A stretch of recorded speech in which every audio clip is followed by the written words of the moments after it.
wa tẹ́ pé ó máa jẹ́ ká mọ oríṣiríṣi àwọn nǹkan torí mo ti ṣiṣẹ́ lórí àwọn tọ́pìkì tó pọ̀ gan. More life with undiluted success. Amen. Mr. Isaac promise. Thank you, sir. Ṣóyè wa mo ti ṣiṣẹ́ lórí àwọn tọ́pìkì oríṣiríṣi àwọn bí tọ́pìkì àwọn òbòdájí gbogbo àwọn nǹkan tá a ti sọ tẹ́lẹ̀ yẹn tẹ́ pé ẹ mọ̀ hàn mí ìṣe enjoy wa ni tẹ́ bá lọ́wọ́ péèjì wa ti fẹ́ wọ 200,000 bẹ́ẹ̀. So fún àwọn tẹ́ẹ̀ṣẹ̀ enjoy wa yẹn káwọn náà lè kájọ fọ̀rọ̀ jómi tó rú ọ̀rọ̀. Bẹ́ẹ̀ ni mo tún ṣiṣẹ́ lórí tọ́pìkì àwọn tí wọ́n máa ń sọ wípé àwọn máa ń fìlì pepperish especially àwọn tán ti dàgbà tí wọ́n á ní wípé àtọ̀ ó máa ń dàbí ata lára àwọn kì í ṣe ata. Ẹ mọ̀ wípé ìwé jẹ́ kó yé wa wípé tí obìnrin bá ti dàgbà tí ò bá ti sí wetness ní ojú ara mọ́ bí máa ń jẹ́ kí ara kó peel off. Ṣóyè yín ó máa jẹ́ kára bó bíbó tó bá bó yẹn dẹ̀ mọ̀ pa ti sọ̀rọ̀ nípa àwọn components àtọ̀ pé ó ní magnesium, sodium, potassium, creatinine, fructose, vitamin B12, ascorbic acid. Ascorbic acid is the same thing as vitamin C. So gbogbo nǹkan tó nírú components yẹn kó wá dà sí surface tó ti bó ẹ rí wípé bí ìgbà téèyàn bá da ata sójú egbò ni. So kì í ṣe wípé àtọ̀ ló ní ata lára ojú ara ló ti bó ni ò wà friendly mọ́ nítorí ọjọ́ orí ẹ̀ náà la ṣe recommend lubricant fún àwọn ìyá tó ti pé 50, 60, 70, 80, 100. A dẹ̀ ti sọ wípé kò sí ìbálòpọ̀ kò sí retirement age fún ìbálòpọ̀ kò sí gbà téèyàn rìtáyà gẹ́gẹ́ bí ìwé ti sọ ẹ béèrè lọ́wọ́ àwọn dókítà. There is no retirement age gbà tí obìnrin ò bá ṣe nǹkan oṣù mọ́ gan ló nídìí okó torí àkókò yẹn kò sí lubricant natural lubricant mọ́. Ṣóyè wa kò sí natural lubricant mọ́ ara àtọ̀ náà ló lè ti rí little lubricant. In other ways irú yẹn nísìnyí a rí pé àwọn ìyá lọ́jà àbáwọn ìyá tí wọn ò tẹ̀ ráyè jòkó pé kàn máa hàn ní táìmù láti jòkó pọ̀ fẹ́ máa wo Facebook àbọ̀n fẹ́ ràwé kan kà tá a bá sọ báyìí lórí ètò tá a sì sọ lédè àbínibí wa yóò yí àwọn ìyá yẹn ọ̀pọ̀lọpọ̀ àwọn ìyá tí wọ́n máa ń sáfókó tó rán ti dàgbà wọn ò ní lè máa sáfókó mọ́ wọn mọ̀ wípé torọ́ ọ̀pọ̀lọpọ̀ àwọn obìnrin ibi àlàáfíà wà nǹkan náà máa ń sá fún. Ṣóyè wa ọ̀pọ̀lọpọ̀ obìnrin ibi àlàáfíà wà ibẹ̀ náà máa ń sá fún. So àlàáfíà wà ibi tóbìnrin ti lè ti rí àlàáfíà ní okó pàápàá jùlọ fún obìnrin tó bá ti dàgbà tó ti darúgbó. So ẹ jẹ́ àṣà ètò ìdọ́dọ̀ àwọn ìyá lọ́jà àwọn ìyá àgbààgbà yẹn. So àmọ́ tó bá lọ wájú dókítà èèbó ni dókítà ó sọ ṣùgbọ́n nígbà tí ní ìsìn tó yẹ pé Ọlọ́run ti ń pín ìmọ̀ ti ń kárí ayé á rí wípé kò ní sí wàhálà. Ọ̀pọ̀lọpọ̀ àwọn arúgbó tó máa ń complain ara dídùn ẹsẹ̀ dídùn ẹ̀yìn dídùn yẹn gan àìdókó déédéé ni tó bá ń dóko wọ́n mọ̀ ní strength. Ṣóyè wa wọ́n á máa ní strength. Mr. Ṣẹ́gun Oyè good afternoon, someone is joining me.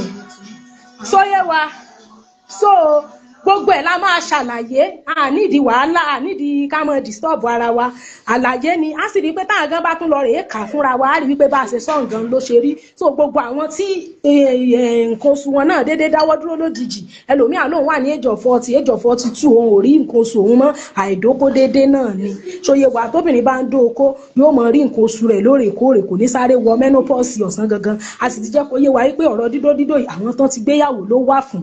So ẹ jẹ́ kí a ṣe bó ti tó àti bó ṣe yẹ nígbà tó ti lọ́kọ tí wọn náà ti níyàwó nídìí kò ṣẹ̀ṣẹ̀ máa fi ìyàwó bò àbí okó jẹ ara yín. Àwọn arúgbó wa náà ẹ jẹ́ ká sọ fún wọn bí okó ṣe ṣe pàtàkì tó fún wọn torí wípé nǹkan tí ìwé sọ fún wa ni wípé okó nìkan ló lè mú kí ara arúgbó strong. Àwọn ìyá arúgbó tán máa ń tọ̀ sára torí wípé ìwé jẹ́ kó yé wa pé bladder tí obìnrin bá ti ń dàgbà bladder ẹ máa weak ni. Bladder ní ilé ìtọ̀ ibi títọ̀ máa ń dé sí ẹ káàsán sáà kó tó di wípé ìtọ̀ gbọ̀nyàn. So tó bá ti wá di kóbìnrin ti ń dàgbà bladder yẹn máa weak. Ẹ ra àwọn ìyá arúgbó mi tán bá rẹ́rìn lásán báyìí wọ́n lè máa tọ̀ sára tán bá wúkọ́ wọ́n lè tọ̀ sára torí àìdókó ni. So ẹ jẹ́ kó yé wọn. Ẹ káàsán sáà. Ẹ ra sà. Mi ìgbọ́ yín. Ó ti cut network ni kò ń ṣe mí o. So bó ṣe jẹ́ nìyẹn ìwé sọ pé okó dídó máa ń mú kí bladder strong fún àwọn arúgbó ló máa ń fà tí àwọn arúgbó yẹn tán fi máa ń ní àmọ́ àtọ̀ sára. So ẹ jẹ́ ká jẹ́ kó yé wọn á rí wípé àǹfààní Yorùbá tá à ń sọ náà rè tó bá jẹ́ èbó la sọ nísìnyí ọ̀pọ̀lọpọ̀ wa ni ò ní yé. Ẹlòmíà ní kí ló ń jẹ́ bladder ẹlòmíà ní ẹmọ grammar gan bá ti pọ̀ jù gan àtàwọn scientific term yẹn tó bá ti pọ̀ jù kò yéèyàn. Bàbá àgbàdùn ló bá dé sọ̀rọ̀ lẹ́nu ọjọ́ mẹ́ta nípa objectophilia pé àwọn tí wọ́n máa ń marry object ẹlòmíà ló ń fẹ́ bèbí pé àìsàn ọpọlọ ni gbọ́n show video woman kan tó get married sí Teddy tó fẹ́ bèbí so aláwọn èèyàn wá ń criticize àwọn pé kinní yẹn pé múlẹ̀ níjàre kò exist kankan so wọ́n wá tún fídíò ṣe wípé àwọn èèyàn ò kì í wá ìmọ̀ òótọ́ dẹ̀ ni objectophilia yẹn ló exist philia means love philia means love phobia means fear or hate objectophilia that is love of objects ṣóyè wa ìgbà tá a sọ̀rọ̀ nípa àwọn mental problem pedophilia pedophile àwọn ọmọ tí wọ́n máa ń fẹ́ràn àwọn ọmọdé tó máa ń bá ọmọdé sùn a sọ̀rọ̀ nípa infantophilia infant àwọn tẹ́ pé ọmọ ọdún kan ọmọ ọdún méjì náà mọ̀ tọwọ́ bọ̀ lábẹ́ infantophilia that is attraction towards the infant a sọ̀rọ̀ gerotophilia náà philia means love so word tó bá pè níwájú philia yẹn ó ní tẹ́niyẹn fẹ́ràn so objectophilia èèyàn kan nìyẹn pedophile from the word pedophilia àwọn tó máa ń ní urge towards àwọn ọmọ kéékèèké ọmọ kids so fún objectophilia yẹn ayé yìí náà la wà tá a rí bọ̀dá kan tó mọ́kó ẹ̀ tí ń fi sínú kẹ́ẹ̀gì olóróró yẹ́lò yẹn ó ní kẹ́ẹ̀gì yẹn níyàwó òun mental problem ni objectophilia náà ni love for object sexual arousal towards object inanimate object so a rí wípé àwọn òyìnbó yẹn àwọn kinní yẹn kò ń ṣe nǹkan ńlá bàbàrà kan bẹ́ẹ̀ grammar tí wọ́n fi ń pè òun ló jẹ́ kó dàbí wípé ó yí so ẹ jẹ́ kí a mọ̀ ẹ jẹ́ ká mọ̀ ẹ má jẹ́ torí ẹ̀ làwa gan ṣe sọ pé àwa Yorùbá ìgan àwa gan fẹ́ mọ̀ kọ́ sáyẹ́ǹsì lédè Yorùbá ní ẹ̀sìn ẹ ló ẹ káàsán ẹ ti join sir.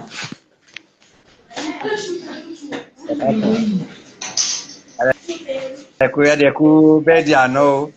ẹ ṣeun sà. ẹ ṣọ̀pọ̀ ọdún láyé o. àmín Jésù. ẹ̀mí eégún àtàláfíà o. àmín o. a máa ń gbádùn program yẹn gan. always ti bá ṣe online bá sákọ̀ tí báyìí mọ̀ sáyà dúró máa wò ni pé ìlú wo lẹ tún jẹ́ ìwà sà. Èkó láwà. Èkó láwà ní Kúròdú. ẹ ra sà. ẹ ṣe àdúpẹ́. ẹ kú iṣẹ́ ọpọlọ. thank you sir. ẹ ṣáà máa tẹ̀síwájú à ń gbádùn yín. yes sir thank you. so a rí wípé bí gbogbo àwọn nǹkan yẹn ṣe rí nìyẹn there is no mystery anywhere there is only ignorance kò sí nǹkan kan pé bàbàrà téèyàn bá gbọ́ táàmù kan èèyàn lè google ẹ̀ èèyàn lè lọ kàwé ń pa ẹ̀ pé kí náà ń pè ní kinní ìbáyìí ìgbà tá à ń sọ̀rọ̀ nípa àwọn àrùn ọpọlọ àwọn pedophilia yẹn àwọn pedophiles tó máa ń bá àwọn ọmọdé sùn yẹn mental problem ni we have gerotophilia àwọn tó máa ń ní arousal towards arúgbó tẹ́ pé ìyá arúgbó 80 ìyá arúgbó 90 òun ló máa wù òun tí ò ju 25 26 lọ ọkùnrin so gbogbo orú àwọn èèyàn yìí náà wà láwùjọ wa náà wà lágbègbè wa pẹ̀lú àwọn ọmọ wa torí ẹ̀ àgbùdọ̀ tí ẹ̀ fún ọwọ́ yẹpẹrẹ mú ọ̀rọ̀ àwọn ọmọdé then we also have exhibition àwọn tó máa exhibit tẹ́ pé ìmí àkàndédé máa lọ àkàndédé yọ okó ẹ̀ jáde adult ni o is a mental problem. Then we have fiderism àwọn tó máa ń fídù tó máa fọwọ́ jẹ ọmọ lára àwọn adult àgbàlagbà ọkùnrin wọn máa fọwọ́ jẹ ọmọ kékeré lára wọn máa fọwọ́ jẹ ọmọ lára báyìí fiderism gbogbo àwọn nǹkan yẹn they are terms tó exist but nígbà tẹ́ pé grammar ńláńlá náà fi sọ kò jẹ́ ká mọ iyì àti ìtumọ̀ rẹ̀ òun làwa gan ṣe sọ pé ní ìsìn àwa gan akọ biology Yorùbá ní ìsìn akọ ìwé tó jẹ́ pé ìmọ̀ biology ni tí ó sì jẹ́ pé èdè Yorùbá la fi kọ́ ká èèyàn kí wọ́n má jẹ́ òpè lórí gbogbo àwọn nǹkan báyìí Ọlọ́run ó dúró tì wá Ọlọ́run ó dìlé wa mú mo ní kí n fi celebration ráńpẹ́ tá a ṣe yìí kí n fi hàn wá ní kí n sì express gratitude mi sí gbogbo wa kí n sì jẹ́ kó yé gbogbo àwa tá à ń béèrè wípé can't you say it in English we cannot say it in English.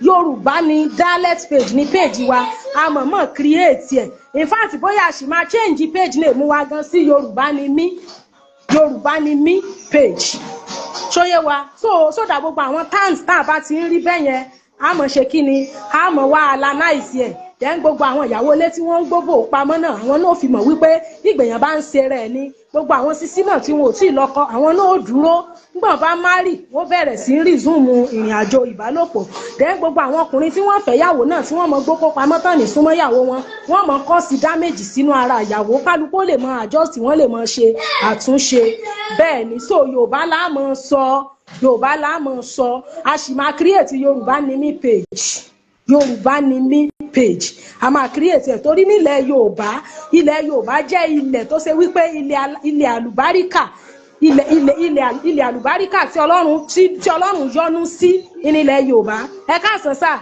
wọ́n bá ń reduce volume kìíní yẹn ẹ ra sà. ẹ kú bẹ́ẹ̀ bí àná o. yes sà. ẹ máa pẹ́ láyé o. ìlú wo lẹ ti ń join wa. Lagos State. Lagos State ẹ káàbọ̀ sà.